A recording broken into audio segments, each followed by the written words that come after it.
मौर्य नंतर त्याचा नातू म्हणजे कोण, अशोक, कोण, सम्राट अशोक हा राजा झाला है ना। चंद्रगुप्ताने राजपाट त्याग केल्यानंतर त्याचा मुलगा बिंदुसार मगधचा राजा झाला है ना। बघा बिंबिसार वेगळा आहे आणि हा बिंदुसार वेगळा आहे। बिंदुसार कोण आहे, चंद्रगुप्तचा मुलगा कोण आहे, बिंदुसार है ना। आणि बिंदुसाराचा मुलगा कोण आहे, अशोक। बिंदुसाराचा मुलगा कोण आहे, अशोक। हा इसवी सन पूर्व 273 मध्ये सत्तेवर आला। केव्हा आला, 273 मध्ये। चंद्रगुप्त मौर्य राज्य केव्हा स्थापन केलं, 325 मध्ये। अशोक केव्हा राजा झाला, 273 मध्ये इसवी सन पूर्व है ना। राजा होण्यापूर्वी त्याची नेमणूक तक्षशिला आणि उज्जैनी येथे राज्यपाल म्हणून करण्यात आली होती। बघा मगध साम्राज्य फार मोठा होता, त्याचे लहान लहान राज्य केले होते, त्या राज्यावर एक एक राज्यपाल नेमण्यात आला होता, जसा आता महाराष्ट्राचा पण राज्यपाल असतो ना। मग त्या राज्यपालाचं काम काय असायचं, त्या राज्याची पूर्ण व्यवस्था बघणे। असं म्हणतात मौर्य राजाकडे भरपूर सैनिक होते बेटा, भरपूर अधिकारी होते, प्रत्येक कामाला अधिकारी होते। प्रशासन व्यवस्था एवढी चांगली होती की लोकांना लुबाडणं कमी असायचं है ना। अधिकारी जे सरकारी अधिकारी म्हणजे राजाचे माणसं सुद्धा जेव्हा लोकांना लुबाडायचे तेव्हा अशोक स्वतः भेस बदलून बाजारात फिरायचा आणि बघायचा की आपले अधिकारी बरोबर वागत आहेत की नाही। आजच्यासारखं नाही, आता तर कोणीही लुबाडतो, प्रशासकीय अधिकारी म्हटलं की झालं, पण तेव्हा तसं होतं का, नाही। चंद्रगुप्त मौर्य राजा स्वतः भेस बदलून फिरायचा है ना बाजारात आणि बघायचा कोणी रेट तर नाही वाढवले, कोणी तांदूळ महाग तर नाही विकतोय है ना। जीवनावश्यक वस्तूचे किमती सुद्धा वाढू द्यायच्या नाही तो, जेवढी दक्ष त्याची कार्य होते कोणाचे, सम्राट अशोकाचे है ना। बरं तो जेव्हा तक्षशिलाचा राज्यपाल होता तेव्हा त्यांनी तक्षशिला येथे झालेला बंड, तक्षशिलेमध्ये बंड झाला, लोकांनी बंड केला, नाही आम्हाला तुमचं राज्य नकोय, तेव्हा त्यांनी तो मोडून काढला, कोणी, सम्राट अशोकनी है ना। मगधचे सम्राटपद प्राप्त झाल्यानंतर एक कलिंगवर स्वारी केली। कुठे स्वारी केली बेटा, कलिंगवर स्वारी केली आणि कलिंग राज्याचा प्रदेश आजच्या ओडिसा राज्यात होता। सम्राट अशोकाने कलिंगवर विजय मिळवला।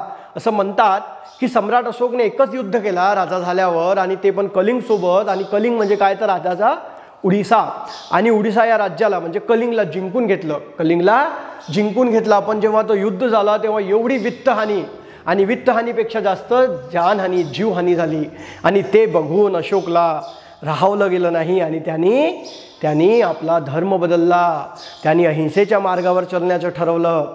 ते रक्त बघून त्याला दुःख झालं की आपण कशासाठी हे सगळं करतोय, आपण कशाला लोकांना मारतोय, आणि म्हणून त्याने आपले ध्येय धोरणे बदलून घेतले आणि तो अहिंसेवर चालण्यासाठी बौद्ध धर्माचा स्वीकार करून घेतला। कोणी, अशोकनी। जेव्हा अशोकनी कलिंग जिंकून घेतलं तेव्हा वायव्येस अफगाणिस्तान आणि उत्तरेस नेपाळ पासून दक्षिणेस कर्नाटक आणि आंध्र प्रदेश पर्यंत, तसेच पूर्वेस बंगाल पासून पश्चिमेस सौराष्ट्र पर्यंत सम्राट अशोकाचे साम्राज्य पसरले। केवढा मोठा साम्राज्य निर्माण झाला बघा। म्हणजे जेव्हा त्यांनी कलिंग जिंकलं तेव्हा बघा इथं नेपाळ आहे, इथं नेपाळ पासून इथपर्यंत म्हणजे आंध्र प्रदेश कर्नाटक भाग आहे ना, नेल्लोर हे बघा, आणि इकडे बंगाल पासून तर इकडे अफगाणिस्तान पर्यंतचा पूर्ण भाग, हा पूर्ण भाग सम्राट अशोकच्या ताब्यात आला। हा बघा हा सौराष्ट्र है ना। बरं इथं गिरनार पण आहे, गिरनार पर्वत आहे। बरं अशा प्रकारे त्यांनी सगळं भाग जिंकून घेतला अशोकनी है ना। एवढा मोठा महासाम्राज्य निर्माण केला होता।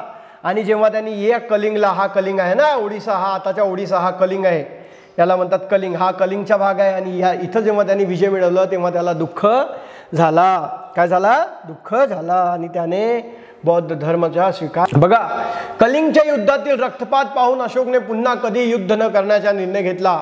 सत्य, अहिंसा है ना, इतरांप्रती दया, क्षमावृत्ती हे गुण त्याच्या दृष्टीने महत्त्वाचे झाले। बघा एक युद्ध करणारा राजा रक्त बघून, जीवहानी बघून बदलला आणि त्यांनी सत्य, अहिंसा, दया आणि क्षमावृत्ती हे गुणांचा अवलंबून केलं आणि त्याचा संदेश लोकांपर्यंत पोहोचवण्यासाठी त्याने ठिकठिकाणी शिलालेख आणि स्तंभालेख कोरविले। काय केलं त्यांनी, शिलालेख, मोठे मोठे स्तंभालेख आणि शिलालेख बनवले है ना। मोठे मोठे स्तंभ असतायचे दगडाचे, त्या स्तंभावर त्यांनी आपला संदेश लिहिला, लोकांप्रती दया ठेवायची, लोकांना क्षमा करायच्या, अहिंसेच्या मार्गावर चालायचं है ना, भूत दया, ह्या सगळ्या गोष्टी अशोकने सांगितले।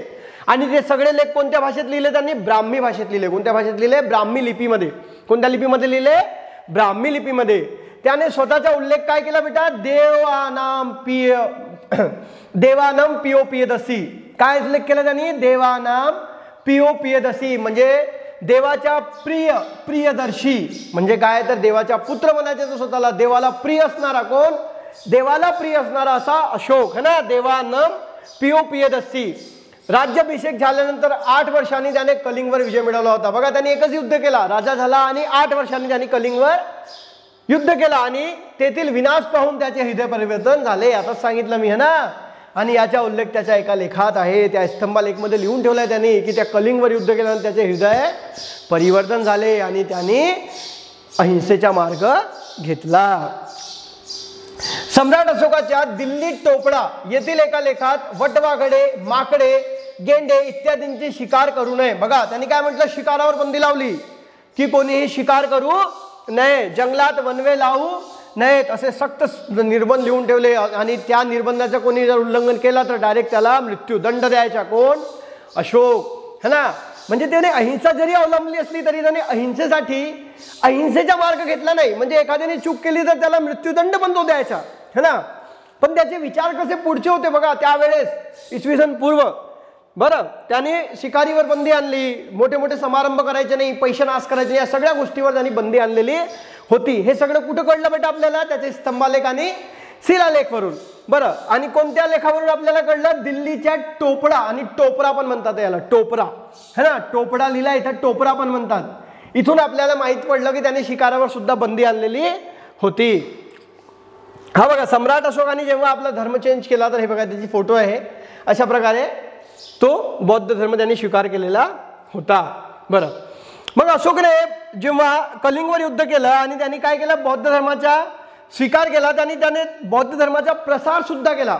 या जगामध्ये सर्वात जास्त बौद्ध धर्माचा प्रसार कोणी केला असेल तर तो कोणी केला, अशोकने केलं. कोणी केलं, अशोकने केलं है ना. अशोकने केलं. अशोकाने स्वतः बौद्ध धर्माचा स्वीकार केला होता. त्याने पाटलीपुत्र मगधची राजधानी शिकलोय आपण है ना. येथे बौद्ध धर्माची तिसरी परिषद, कोणती परिषद, तिसरी परिषद भरवली. पहिली परिषद कोणी भरवली होती, अजातशत्रूने. कुठे भरवली होती, राजगृह इथं है ना. बौद्ध धर्माच्या प्रसारासाठी अशोकाने आपला मुलगा महेंद्र, मुलगा कोण, महेंद्र, मुलगी संघमित्रा यांना श्रीलंकेस पाठवले. कुठं पाठवले, श्रीलंका आपल्या भारताच्या खाली असा लहानसा देश दिसतो ना, तिथं पाठवले. कोणाला पाठवलं, आपल्या पुत्राला. त्याचा पुत्र कोण बेटा, महेंद्र, आणि त्याची मुलगी कोण, संघमित्रा. यांना कशासाठी पाठवलं तर बौद्ध धर्माचा प्रसार करायला, बौद्ध धर्माचे जे विचार होते ते तिथपर्यंत पोहोचायला त्यांनी आपल्या मुला आणि मुलीला पाठवलं. आग्नेय आशिया आणि मध्य आशिया येथील देशामध्येही त्याने धर्मप्रचारासाठी बौद्ध भिक्खू पाठवले. त्याने अनेक स्तूप आणि विहार बांधले. जिथं बौद्ध भिक्खू राहायचे त्याला विहार म्हणायचे आणि जिथं ते पूजा करायचे, जिथं ध्यान करायचे त्याला काय म्हणायचे, स्तूप म्हणायचे है ना. तर त्यांनी आपले बौद्ध भिक्खू फक्त श्रीलंकेला पाठवले का, आपल्या मुला मुलीला नाही, तर भारतभर त्यांनी त्याचा प्रसार केला. भारतभरच नव्हे तर एशियामध्ये है ना, मध्य एशिया, पूर्व एशिया इथं सुद्धा त्यांनी लोक पाठवले. आणि म्हणून आज सुद्धा म्यानमारमध्ये बौद्ध धर्म आहे, त्यानंतर जापानमध्ये, चायनामध्ये, पूर्व भारतामध्ये बौद्ध धर्म पसरलेला आहे. त्या सगळ्या गोष्टीचं श्रेय आपण अशोकलाच देऊ. त्यांनीच भारतातून या सगळ्या धर्माला पूर्ण जगामध्ये प्रसार केला आणि भरपूर विहार आणि स्तूप बांधले. बरं अशोकाची लोकोपयोगी कामे, आता सांगितलं लोकांसाठी पण एकदम दक्ष राजा होता तो. अशोकाने प्रजेसाठी सुखसोयी निर्माण करण्यावर भर दिला. बघा सुखसोयी, उदाहरणार्थ माणसांना तसेच पशूंना मोफत औषध पाणी मिळावे अशी सोय केली. माणसांसाठी आणि पशूंसाठी औषधाची कशी सोय केली, मोफत सोय केली. कोणी, अशोकने है ना. अनेक रस्ते बांधले बेटा त्यांनी, भरपूर रस्ते बांधले. सावलीसाठी रस्त्यांच्या दोन्ही बाजूंना झाडे लावली. बघा किती दूरदर्शी होता तो है ना. रस्ते बनवले, रस्त्याच्या आजूबाजूला झाडे लावले सावलीसाठी है ना, लोकांना ऊन लागू नये. धर्मशाळा बांधल्या है ना, जिथं लोक राहू शकतात है ना. विहिरी खोदल्या, भरपूर पाण्याची व्यवस्था करण्यासाठी भरपूर विहिरी सुद्धा त्याने खोदल्या. अशा प्रकारे हा लोकांची प्रजेचा विचार करणारा राजा होता. कोण, अशोक. मौर्यकालीन राज्यव्यवस्था कशी होती तर ते पण बघून घेऊ. मौर्य साम्राज्याची, एक मिनिट याला मोठं करावं लागेल. मौर्य साम्राज्याची राजधानी पाटलीपुत्र येथे होती. कुठे होती, पाटलीपुत्र है ना, पटना आताचा. राज्यकारभाराच्या सोयीसाठी साम्राज्याचे 4 विभाग पाडलेले होते. किती विभाग पाडलेले होते बेटा, 4 विभाग पाडले होते. एवढा मोठा साम्राज्य 4 विभाग पाडले होते ना राज्य सोयीसाठी. आता एवढ्या मोठ्या राज्यावर राज्य करण्यासाठी त्याचे लहान लहान भाग केलेले होते. किती, 4 भाग. पूर्व विभाग होता त्याला तोशाली म्हणायचे. काय म्हणायचे, तोशाली म्हणजे आताच्या ओडिसा है ना. पश्चिम विभाग म्हणजे काय तर उज्जैनी है ना, आताच्या माळवा म्हणून प्रदेश आहे ना. उज्जैनी, तिथं आता उज्जैनमध्ये महादेवाचं मंदिर पण आहे, ठीक आहे. त्यानंतर दक्षिण विभाग म्हणजे सुवर्णगिरी, कर्नाटक आहे ना, कर्नाटकातील कनकगिरी जो भाग आहे सुवर्णगिरी म्हणून, तिथं त्यांनी दक्षिण विभाग. आणि उत्तर विभाग म्हणजे काय तर तक्षशिला. हा कुठे बेटा? पाकिस्तानात आहे आता तक्षशिला. राज्यकारभारात राजाला सल्ला देण्यासाठी मंत्री परिषद असे. काय असे? मंत्री परिषद असे. कशासाठी? राज्यकारभारात राजाला सल्ला देण्यासाठी. आता पण मंत्री परिषद असतो, पंतप्रधानाला मंत्री परिषदच्या सल्ल्यानुसारच काम करावं लागतं, तसं तेव्हा सुद्धा मंत्री परिषद होती. वेगवेगळ्या पातळ्यावर काम करणारे अनेक अधिकारी होते, है ना, भरपूर अधिकारी होते. या सर्वांवर देखरेख करण्यासाठी आणि शत्रूच्या हालचालीवर नजर ठेवण्यासाठी अत्यंत सक्षम असे हेर खाते होते. बघा, हेर खाते म्हणजे गुपित, म्हणजे जे विभाग असतो ना, म्हणजे जे लोकांना नजर ठेवून असतो लोकांवर, है ना, IB सारखं, इंटेलिजन्स ब्युरो सारखं तसं हेर खाता होतं. ते पण एकदम सक्षम हेर खाता होता. एखादा अधिकारी लोकांना पैसे मागत असेल तर डायरेक्ट त्याच्यावर कारवाई करायची, है ना. आता जसा अँटी करप्शन भाग असतो तसा, म्हणजे लोकांसाठी त्यांनी एवढे कामं केले की लोकांवर त्याच्या अधिकाऱ्याकडून कोणत्याही प्रकारचा अत्याचार होऊ नये याची पण दक्षता त्यांनी घेतली आणि त्यासाठी एक व्यवस्थित हेर खातं तयार केलेलं होतं, है ना. आता मौर्यकालीन लोकजीवन, त्यावेळेसचे लोकांचं जीवन कसं होतं ते पण बघून घेऊ, है ना. बघा, मौर्य काळात शेतीच्या उत्पादनाला खूप महत्त्व होते. कशाला महत्त्व होते बेटा? शेती करायचे लोक. काय करायचे तेव्हा? शेती करायचे. तेव्हा मोठे मोठे कारखाने होते का? तेव्हा कृत्रिम वस्तू बनत होती का? नाही. तर लोकांची उपजीविकेचे साधन काय होतं? तर शेती होती, है ना. शेतीबरोबर व्यापार करायचे, है ना. शेतीतून निघणारे जे पण असेल कापूड, कापस, धान्य, हे सगळं याचा व्यापार करायचे, है ना. आणि इतर उद्योगी भरभराटीला आले होते. इतर उद्योग म्हणजे कोणते? तर हस्तितंतावरील कोरीव काम, कापड विणणे, रंगवणे, धातू काम, है ना. लोखंडापासून तलवारी वगैरे, भारतातील तलवारी त्यावेळेस सुद्धा प्रसिद्ध होत्या, है ना. चकाकी असलेल्या काळ्या रंगाची मातीची भांडी बनवायची तेव्हा, है ना, त्याचा सुद्धा व्यापार व्हायचा. नौका बांधणी, मोठे मोठे जहाज, मोठी मोठी नौका तयार व्हायची भारतात तेव्हा, है ना. हा एक मोठ्या प्रमाणात उद्योग होता. धातू कामामध्ये इतर धातू बरोबर लोखंडाच्या वस्तू बनवण्याचे तंत्रज्ञान विकसित झालेले होते. बघा, भारतात तेव्हा लोखंडाच्या वस्तू सुद्धा बनवल्या जात होत्या. बेटा, त्यावेळेस बनवलेले लोखंडाचे वस्तू आता सुद्धा आहेत, गंजलेले नाही आहेत. त्यांचे जे तंत्रज्ञान होते आताच्या वैज्ञानिकांना माहीत नाही, ते शोधत आहेत. असं काय लावलं होतं त्याच्यावर की ते गंजत नाही? 2-3 हजार वर्ष झाले तरी एवढा मोठा तंत्रज्ञान त्यांच्याकडे होता, है ना. भारतातील इसवी सन पूर्वची गोष्ट करतोय मी, अशोकच्या काळात, है ना. नगरामध्ये आणि ग्रामामध्ये उत्सव समारंभ साजरे होत होते. त्यामध्ये लोकांच्या मनोरंजनासाठी नृत्य, गायनचे कार्यक्रम होते. बघा, तेव्हा सुद्धा ते मोठे मोठे समारंभ भरवायचे, है ना. लोकांच्या मनोरंजनासाठी नृत्य, गायनचे कार्यक्रम करायचे. कुस्तीचे खेळ करायचे. रथांच्या शर्यती लोकप्रिय होत्या. सोंगाट्याचा खेळ आणि बुद्धिबळ यासारखे खेळ आवडीने खेळले जात होते. बुद्धिबळाला अष्टपद असे नाव होते. काय नाव होते बुद्धिबळाला? अष्टपद. आता तुम्ही काय म्हणता बेटा? चेस म्हणता. चेस म्हणता ना, चेस. ते इसवी सन पूर्व भारतातला खेळ आहे बुद्धिबळ.